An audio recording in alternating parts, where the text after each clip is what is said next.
When I went home earlier than usual, I didn't expect to find my ex-husband in my house without my permission. His reason for being there left me surprised, and when I learned the truth behind his breaking in, it left me more shocked than I ever imagined. Make sure to like and subscribe for more incredible stories like this. I wasn't supposed to be home yet, but it was one of those rare days when my boss decided to send everyone home early. Since it meant I was going to be home earlier than usual, I was very eager to relax. But what awaited me almost gave me a heart attack as I pulled into the driveway of my grandfather's old house, a place that had become my sanctuary since his move to the nursing home. I noticed nothing out of the ordinary. But as soon as I stepped inside, a strange feeling crept over me. You know, the feeling you get when you aren't alone but don't see anyone else? I headed to the kitchen and placed my bag on the counter, trying to shake off the unease. But then I heard it, a faint noise, barely audible, coming from the basement. It sounded like something metallic scraping against something solid. My heart rate quickened as I whispered to myself, what could be making that sound?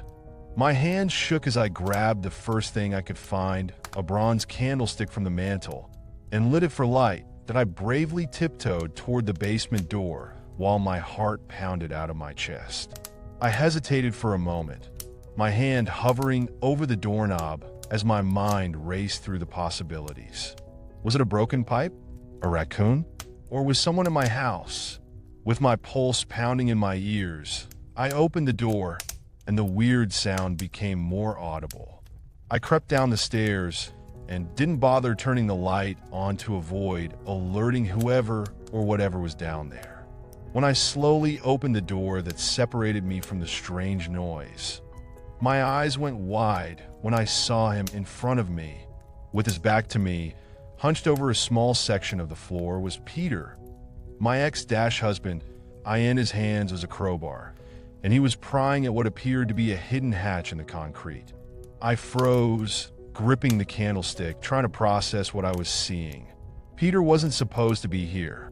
We hadn't spoken much since the divorce, and certainly not enough for him to be in my house, in my basement with a crowbar. Peter? My voice came out more as a whisper than a shout, but it was enough to make him spin around. With shock etched on his face, he dropped the crowbar with a loud clang. "Jessica," he exclaimed, his face pale as he stepped back from the hatch. "I didn't know you were home. What are you doing here?" I asked, my voice trembling with anger and confusion. "And what is that?" I pointed to the hatch, which I had never noticed before in all the years I'd lived here. Peter stammered, clearly caught off guard. I can't explain," he began, but it was clear he was struggling to find the words. His eyes darted around the room, searching for an escape, an excuse, or maybe both. "Explain? You'd better start talking, or I'm calling the police." I reached into my pocket, pulled out my phone, and held it up as a threat. My thumb hovered over the screen, ready to dial 911 if he didn't start talking. "Wait, don't call the police, Jessica," he pleaded, raising his hands in surrender. "Your grandfather told me about this. He said there was family treasure hidden under the house, and he asked me to take care of it." I stared at him, incredulous. "Family treasure? What are you talking about?" None of this made any sense. My grandfather never mentioned anything about hidden treasure, and the idea that he would tell Peter, of all people, was absurd. My ex took a step closer, trying to look sincere. "I swear, I'm telling the truth. He called me after you last visited him. He said he didn't want to burden you with it, not until everything was settled. He wanted to make sure the treasure was safe." I couldn't believe what I was hearing. The more Peter talked, the more ridiculous his story sounded. But there was something in his eyes, fear, maybe guilt, that made me pause. "And you thought the best way to help was to break into my house and start digging up the basement?" I asked, my voice dripping with sarcasm.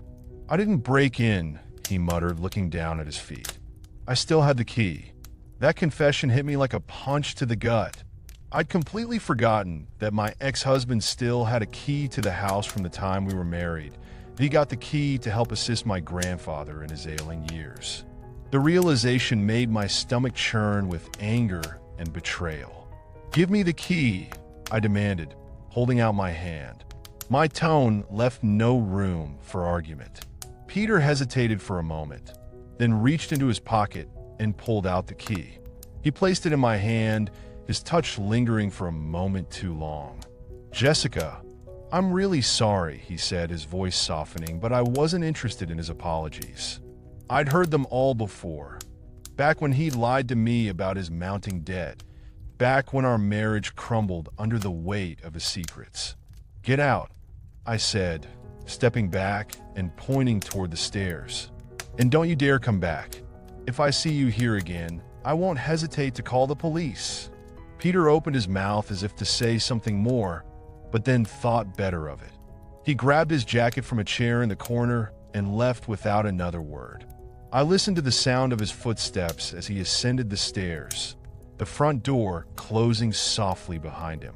Only when I was sure he was gone did I allow myself to breathe again, that I turned my attention back to the hatch, my curiosity now tinged with anger.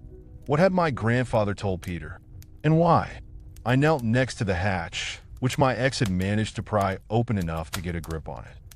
I hesitated, wondering if I should even open it, but I needed to know what was down there, if anything. Using the crowbar Peter had left behind, I lifted the hatch. It creaked loudly as it opened, revealing a dark, narrow space beneath.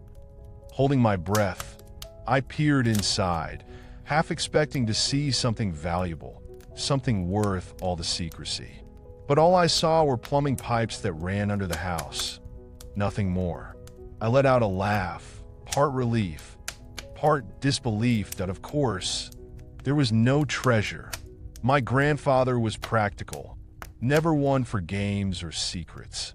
The idea that he'd hide something valuable under the house was ridiculous. Shaking my head, I closed the hatch and stood up, the weight of the day settling on my shoulders that I needed answers. And there was only one person who could give them to me. Without wasting any more time, I grabbed my keys and headed out the door, driving straight to my grandfather's nursing home where he lived.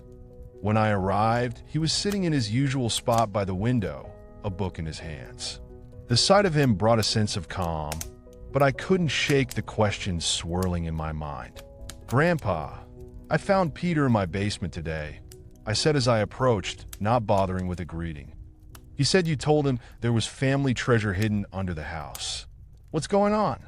My grandfather looked up from his book, a twinkle of amusement in his eyes as he grabbed the tea beside him. "Ah, so he took the bait," he said, setting the book aside. I had a feeling he would. "What do you mean?" I asked, sitting down beside him. "Why would you tell him something like that?" He smiled, patting my hand. "Jesse, when you told me Peter was trying to get back into your life, I had my doubts. I advised you against reconciling with him to rebuild your marriage after all he'd done to you, but I figured you might not heed my wisdom. I needed you to see what kind of man he was, and if he was worthy of you as you believed. So I called him, played up the forgetful old man act, and told him about the family treasure hidden under the house that I needed him to take care of. And he fell for it," I said, understanding dawning on me. "He was going to steal it behind my back." "Yes, he was," my grandfather confirmed, his expression turning serious. "I wanted to see if he'd put his interest above yours.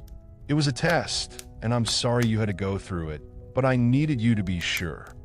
I nodded, the anger I'd felt earlier dissipating. My grandfather had always looked out for me, even when I didn't realize it. "Thank you, Grandpa. You helped me see the truth." He smiled again, the twinkle returning to his eyes. "I'm just glad you're safe. And remember, Jesse, sometimes people don't change, no matter how much we want them to." As I left the nursing home that day, I felt a sense of peace I hadn't felt in a long time.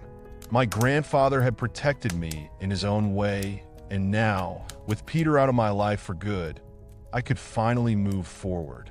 I know now that I should trust my instincts, and I don't need to hold on to the past to protect my future.